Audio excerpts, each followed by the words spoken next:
What's happening, people? As you can hear from the bing bongs, I'm here at Fuerteventura Airport, which is obviously the best place on the planet to make a video about anything. But I'm on the way back from the half marathon des Sables, where we've just been for the last 5 days. It feels like a year. I've lost track of what day it is. I believe it's the day after race day. Anyway, I wanted to make a really quick video. It probably won't be that quick either. But I wanted to talk to you guys about the difference between the half marathon des Sables and the full marathon des Sables, because anybody who's considering doing one of these, I thought it'd be interesting, and I've done both. Back in 2015 I went to Morocco and I ran in the Sahara in the desert, and now I've completed this one. I've got some really sort of useful insights, I think, or I hope, that I thought it'd be useful to share. So, you know, the first thing to say is it's called the half marathon des Sables, and it's actually really anything but. If you come here thinking in your marathon mind and your half marathon mind that it's going to be half the battle that you might get in the desert in Sahara, you're going to be wrong. This is a tough race. It was a tough race. There's more climb. I think the temperatures are very different. The heat is very humid, I thought anyway, and there's different challenges that come with it. It's actually a unique experience. It isn't just a sort of similar duplicate of what goes on in the Sahara, but with half the distance. It's a very, very different experience, and I would say no less psychologically tough. You're going to have to come out here with mind set to the challenge here, just as you will if you go to the desert. You're going to want to have trained really, really quite well as well. You want to have done some specifics.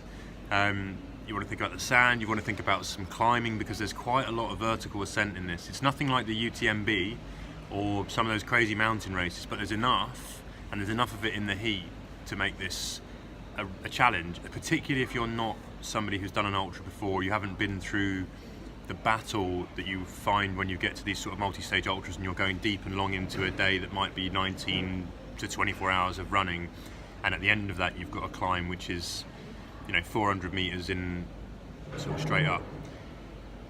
You haven't prepared for that. You know, you're gonna find it a struggle, and I know people out here did. But that's not to say. I mean, it's the great thing about that is that, you know, this is supposed to be a challenge, and it's you don't come away feeling like you've had half the experience that you would have got doing the full MDS, which I was fearful of. You know, I thought, well, it might be a little bit lightweight, and then, you know, you won't get the same buzz, and, you know, it'll feel a bit watered down. But actually, you know, the sense of achievement that everybody has coming over that finishing line for the half, I think, is the same as the full. And, you know, you saw the same thing. You saw the different levels of fitness, different levels of experience, different levels of understanding of ultra running. You had different ages, different genders. You had, you know, some people with disabilities. You had some people who were, you know, were carrying far more kit than others. Some people carrying less kit. You had great people, you know, people from Peru who were brilliant, super fast ultra runners, and you had people who were plodders. It was everything that you get in the desert and the Sahara here on the island as well, and that was fantastic. It made for great camaraderie, and it's part of what makes the Marathon des Sables, I think, a special event. That, you know, it takes all kinds, and everybody has a very different story to tell about why they're there, and their challenge is very different. But, you know, to talk about some of the specifics, if you wanted to go in, you know, let's start with looking at, you know, the campsite. The bivouac it's a huge part of the Marathon des Sables in Morocco, and what you get is, you know, so it's a ring of 30 or so, I don't know, maybe more. There's hundreds of Berber tents. They're open-sided tents, and in those tents you have 8 people sleeping. Now, you can go as a team, and you'll know all the people in that tent, but they're still your tent mates for the week, or you can go as a total stranger and on your own, and you wake up one morning and these 7 people who are sleeping beside you are all of a sudden going to become your friends, and they're going to become the people who will support you through that tough challenge, and they become your teammates. They are vital, and you bond, and you know, they're very, very important to the whole experience. You spend most of your time with them. Now, you don't really you can venture out, and sometimes you cross between the tents and you see other people, or people who've known people from others, but in the main you kind of stick to those 8 people because they become like your family. Here in Fuerteventura it's different, because you've each got single man tents, and they're in circles as well, but you come out of the tent a lot more, and you get to see there's a fewer runners. So there's only 300 odd runners here, and so you get a feel for everyone on the bivouac a lot more, and there's a lot more intermingling of the nationalities. There's a lot more chat and community and help and support outside of your little ring of tents, and I think that makes this quite unique and a bit special, very different from the Marathon des Sables. Not to say that Marathon des Sables wasn't special, because that was, but this is just something very different. The other thing about the tents that I think it's important to say is, though you've got a 2-man tent for yourself, and this tent is your tent for the whole duration of the race, and you run out and you run back and you run out and you run back, so you're living in one tent, one number, one tent, and so you've got to look after it and keep it clean. But there are some problems with the tent. Now, the Berber tents in the Sahara are open-sided, so if sand blows in, and there's a rug on the floor, it's quite easy to brush the sand out, at least, you know, for a short period of time, and you have somewhere to lie and somewhere to sit and somewhere to keep your kit away from as much sand as possible. And they're tall, so you can stand up and get changed, and if there aren't all 8 people in the tent at a time, they feel a bit spacious, so you can breathe a little. And they're aerated because they're open-sided. These small tents are hot. They have a floor to them, obviously, but if you go in there and get sand in there, it's a problem. It's often too hot when you get back from the run that you've just done, and you desperately need somewhere to lie down. There is only sand on the floor, so you can either go into your tent and lie in the tent and get really hot because they've been baking in the sun all day whilst you've been running, or there's one section of covered communal area, but there's no mats on the floor for that, so you're going to need a sleeping mat, or you're going to be lying on sand, and you don't want to be doing that, really, let's face it, because that means sand in the bag, sand everywhere, and the sand is a little bit of the enemy. So that's different. It's less, I think it's a little bit less relaxing when you first arrive back than you would when you arrived at the tent at the bivouac in the Sahara. The other thing about the tents is, during the night, it's really bizarre, but it rains inside your tent.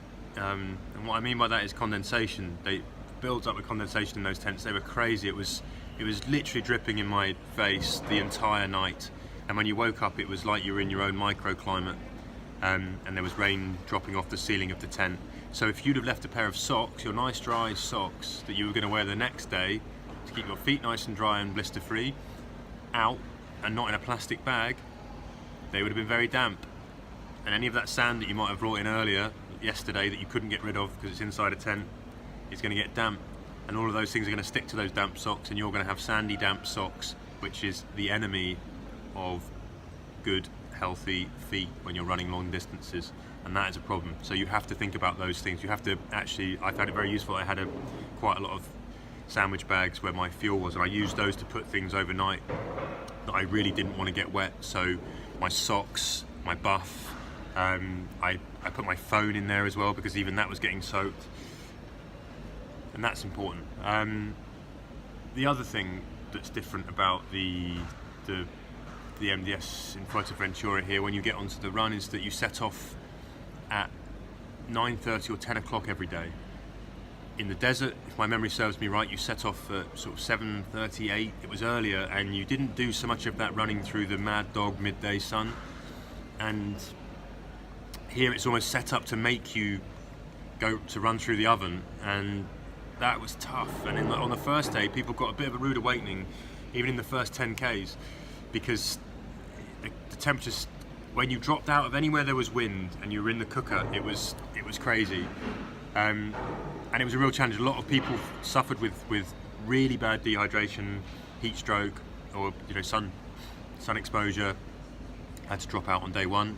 A lot of people, when it came to the long day on day two, they also couldn't make it, because there were long stretches along one long beach we ran for, I think it was about 10 kilometers along the sand, draining, exposed to the sun, a little bit of breeze off the sea, but not much.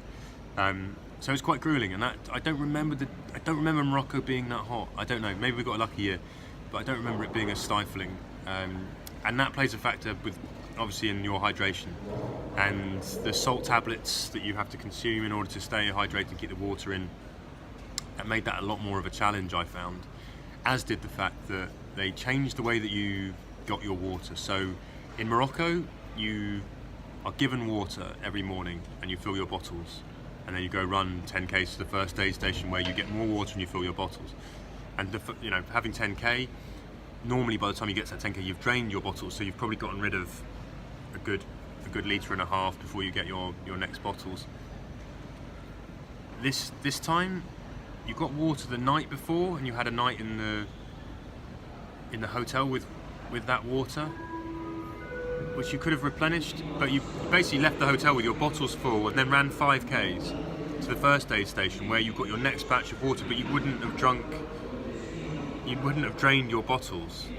So you, at that aid station, didn't take on enough water to replace the water that you hadn't drunk, even though you sort of sweated it, because you're not going to drink a lot of water in 5k's, you're worried about overhydrating, and then you were playing catch up the whole time. And that definitely caused me a problem on day one. And I think it makes it very different. And also then the first night, because I was so thirsty when I got to end, they gave me another 2 litres of water, and I drank that pretty much with my recovery drink.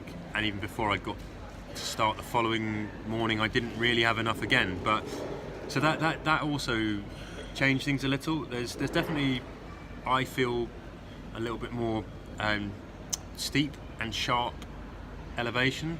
Overall, there's probably the same amount of elevation in the total on each of the days, or maybe even sort of less overall, but there were some sharper climbs that felt a little bit more like you were going into the mountains than you would have got when you were going up and down the dunes in the desert, even up the big proper sandy Sables. And again, some of those were very technical, and they made me think of being in a race like the Lavaredo. I have not done the UTMB, but they were like short sections of those particular races. And that was a huge challenge for a lot of people. So, this isn't an easy race in Fuerteventura, and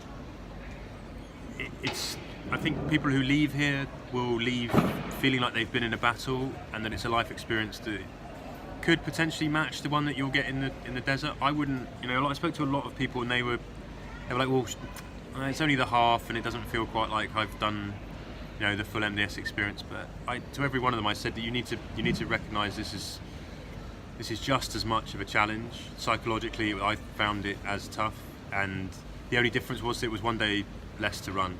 But each day, the mental strength that you had to show to get through each stage was the same that it took, I think, when you were in the desert. It took the same chunk out of you. You just didn't go for one or two more days after.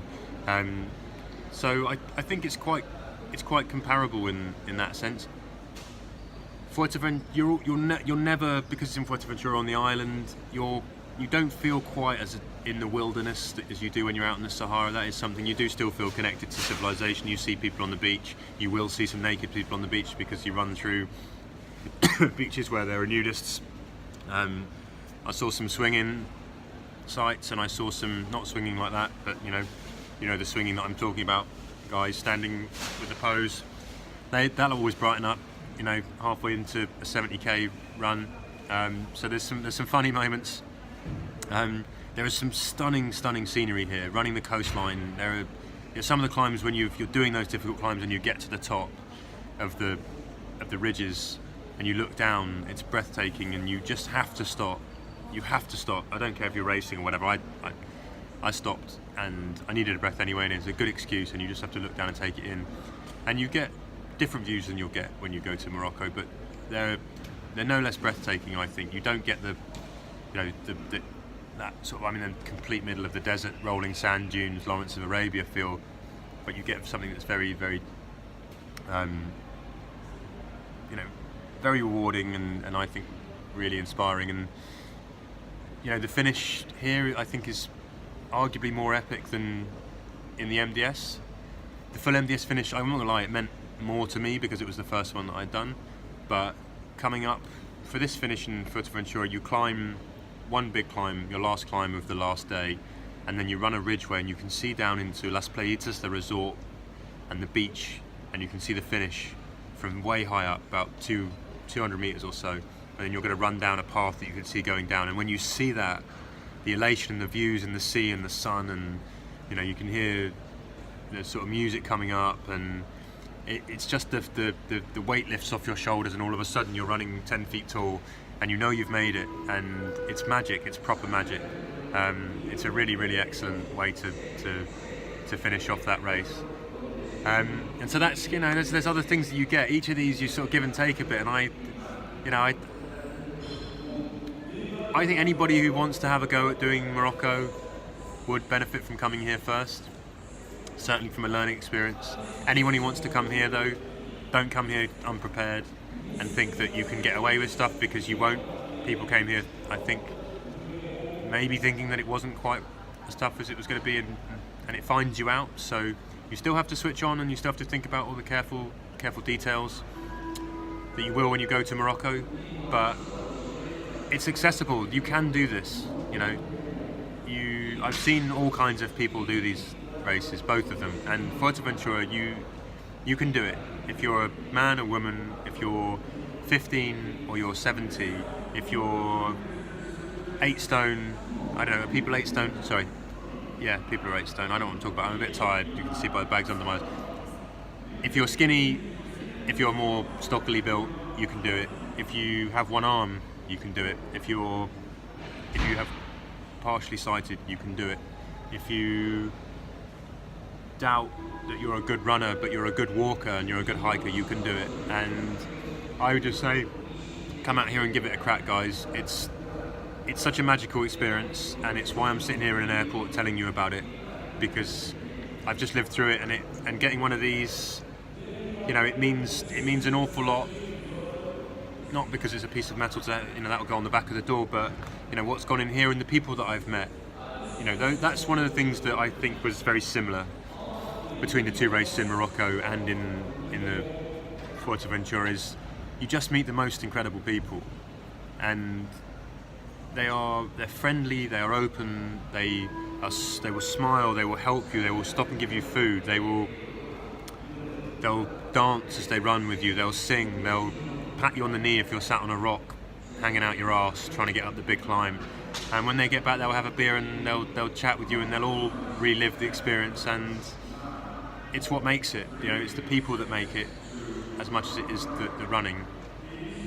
And I think if you're thinking about it and you want to ask me some questions about it, you can hit me up, ask in the comments, subscribe, or do whatever, all those things that you're supposed to do on YouTube, or you can find me on my blog, manvmiles.co.uk, or on Instagram at manvmiles, and ask me questions about it. I'm quite happy to talk about what I learned out here and what the experience is like. And if you're debating it, whether or not you want to pay the money or not, just give me a shout, and I can hopefully answer some questions. But that's my 20-minute monologue at the airport whilst I wait for my flight, which is in 3 hours.